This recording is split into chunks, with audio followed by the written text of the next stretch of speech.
போராட்ட களமாக மாறிய நெல்லையில் ஒரே இடத்தில் குவிக்கப்பட்ட 50க்கும் மேற்பட்ட போலீசார். போராட்டத்தில் மயங்கி விழுந்தவரை தூக்கிச் சென்ற காவல்துறையினர். காவல் ஆய்வாளர் ஒருவரை மாற்ற வலியுறுத்தி சாலையில் போராட்டத்தில் ஈடுபட்ட 100க்கும் மேற்பட்ட பொதுமக்கள்.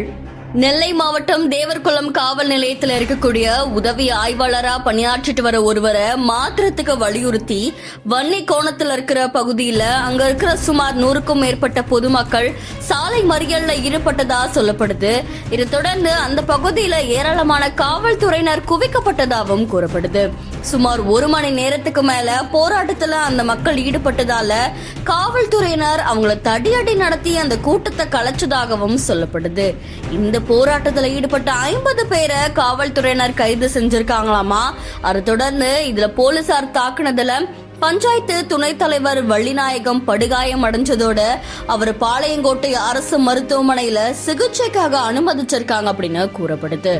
இந்த நிலையில தேவர் பேரவையை சேர்ந்த எசக்கிராஜா அப்படின்றவரையும் காவல்துறையை கைது செஞ்சதால அந்த இடத்துல பெரும் பரபரப்பு நிலவுனதா கூறப்படுது. காவல் உதவி ஆய்வாளரை மாத்திரத்துக்கு ஏற்பட்ட இந்த பெரும் போராட்டம் மக்கள் மத்தியில் அதிர்ச்சியை ஏற்படுத்தினதோட பல கேள்விகளும் எழப்பட்டிருக்கு.